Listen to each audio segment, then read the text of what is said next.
નમસ્કાર. ચાલો આજે દેવી ભાગવત પુરાણમાંથી એક બહુ જ રસપ્રદ અને શક્તિશાળી કથા સમજીએ. આ એવી વાર્તા છે જે આપણને પાપ, એના પ્રાયશ્ચિત અને છેવટે ઈશ્વરીય કૃપા વિશે ઘણું બધું શીખવે છે. તો ચાલો આ અદ્ભુત કથામાં ઊંડા ઉતરીએ. ક્યારે એવો વિચાર આવ્યો છે કે શું કોઈ ભૂલ એટલી મોટી હોઈ શકે, કોઈ પાપ એટલું ગંભીર હોઈ શકે કે જેની કોઈ માફી જ ન હોય? આજની આપણી કથા આ જ મોટા સવાલની આસપાસ ફરે છે અને કદાચ આપણને એનો જવાબ પણ મળી જાય. તો આ કથાની શરૂઆત થાય છે એક ભવ્ય વિજયથી. પણ કહેવાય છે ને, ક્યારેક મોટી જીત પણ એક મોટા પાપનું કારણ બની જાય છે. અને આ વાર્તા છે દેવોના રાજા સ્વયં ઇન્દ્રની. વાત એમ છે કે એક સમયે દેવરાજ ઇન્દ્રએ એક બહુ જ શક્તિશાળી અસુર વૃત્રાસુરનો વધ કર્યો. દેવતાઓ માટે તો આ બહુ મોટી જીત હતી, પણ એમને ખબર નહોતી કે આ જીતની બહુ મોટી કિંમત ચૂકવવી પડશે. થયું એવું કે વૃત્રાસુર ભલે અસુર હતો, પણ એ બ્રાહ્મણ કુળનો હતો, અને એટલે એને મારવાથી ઇન્દ્ર પર લાગ્યો બ્રહ્મહત્યાનું મહાપાપ.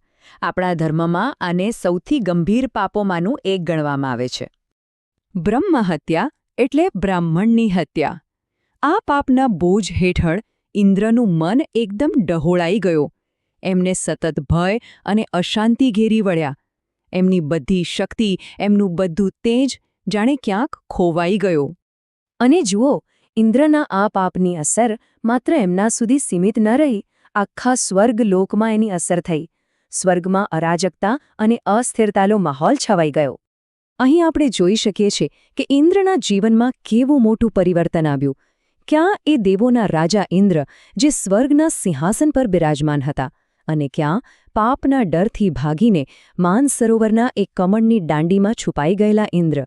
વૈભવનું સ્થાન ભયે લઈ લીધું હતું. હવે રાજા જ ગાયબ હોય તો શાસન કોણ ચલાવે? સ્વર્ગ રાજા વગરનું થઈ ગયું. એટલે બધા દેવોએ મળીને એક નિર્ણય કર્યો અને પૃથ્વીના એક પુણ્યશાળી રાજા નહુષને સ્વર્ગના નવા રાજા તરીકે નિયુક્ત કર્યા. શરૂઆતમાં તો નહુષે બહુ સારી રીતે રાજ કર્યું, પણ ધીમે ધીમે સ્વર્ગની સત્તા અને વૈભવનો નશો એના પર ચડવા લાગ્યો. એનામાં અહંકાર આવી ગયો, અને એક દિવસ તો એણે હદ કરી નાખી.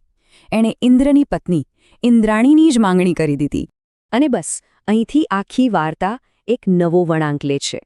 હવે વાર્તાનું કેન્દ્ર બને છે ઇન્દ્રાણી, જેમની ભક્તિ અને નિષ્ઠા જ આ મુશ્કેલ પરિસ્થિતિમાંથી બહાર નીકળવાનો રસ્તો બતાવશે. નહુષની આવી માંગણીથી ઇન્દ્રાણી ખૂબ જ દુઃખી અને ડરી ગયા. આ મુશ્કેલીમાં એમને કોઈ રસ્તો ન સૂચ્યો, એટલે એ સીધા પહોંચ્યા દેવોના ગુરુ બૃહસ્પતિ પાસે અને પોતાની બધી વ્યથા એમની સામે ઠાલવી. ત્યારે બૃહસ્પતિએ એમને એકમાત્ર રસ્તો બતાવ્યો, જે આખી કથાનો ટર્નિંગ પોઈન્ટ છે. એમણે કહ્યું કે આ સંકટમાંથી માત્ર દેવી જગદંબા જ ઉગારી શકે છે. એમની ભક્તિ કરો, એમની કૃપાથી જ ઇન્દ્રને પાપમાંથી મુક્તિ મળશે. આ શબ્દો નિરાશામાં આશાનું કિરણ બનીને આવ્યા. તો બસ ગુરુ બૃહસ્પતિના માર્ગદર્શનથી ઇન્દ્રાણીએ તપ અને ભક્તિનો કઠોર માર્ગ અપનાવ્યો. અને એમની આ જ ભક્તિએ દેવી શક્તિના હસ્તક્ષેપ માટેના દરવાજા ખોલી નાખ્યા. ઇન્દ્રાણીની આકરી તપસ્યાથી દેવી જગદંબા પ્રસન્ન થયા અને પ્રગટ થયા. એમણે ઇન્દ્રાણીને આશીર્વાદ આપ્યા અને કહ્યું, પુત્રી, ચિંતા ન કર, માનસરોવર જા. ત્યાં કમળમાં તારા પતિ છે, એમને શોધી લે. મારી કૃપાથી એમનો પાપ ભસ્મ થઈ જશે. દેવીએ પોતે જ આખો રસ્તો બતાવી દીધો. દેવીનો પ્લાન એકદમ સ્પષ્ટ હતો. પહેલું પગલું, માનસરોવર જઈને ઇન્દ્રને શોધવા. બીજું પગલું, પાપના પ્રાયશ્ચિત માટે શક્તિશાળી અશ્વમેધ યજ્ઞ કરવો. અને ત્રીજું અને અંતિમ પરિણામ, આ યજ્ઞના પુણ્યથી પાપનો સંપૂર્ણ નાશ. એકદમ સીધી અને અસરકારક યોજના.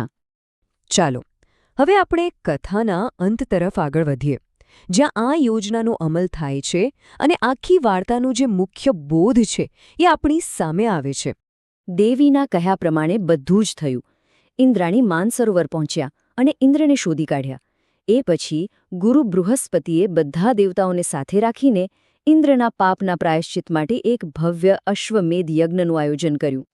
અને એ મહાન યજ્ઞના પુણ્યના પ્રભાવથી ઇન્દ્ર બ્રહ્મહત્યાના એ ભયંકર પાપમાંથી સંપૂર્ણપણે મુક્ત થઈ ગયા.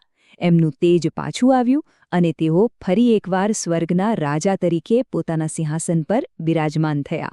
તો આ આખી કથા આપણને શું શીખવે છે? પહેલી વાત, દરેક કર્મનું ફળ હોય છે. બીજી, પાપ હંમેશા દુઃખ અને પીડા જ આપે છે.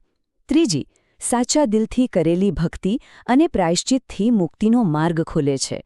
અને સૌથી અગત્યની વાત, દૈવી કૃપાથી મોટામાં મોટું પાપ પણ માફ થઈ શકે છે. તો અંતે આ પ્રાચીન કથા આપણને આપણા આજના જીવનમાં આપણા કર્મો અને એના પરિણામો વિશે વિચારવા મજબૂર કરે છે. આ જ સવાલ સાથે જ આપણે આજની વાત પૂરી કરીએ છીએ. આના પર જરૂરથી વિચાર કરજો. ફરી મળીશું.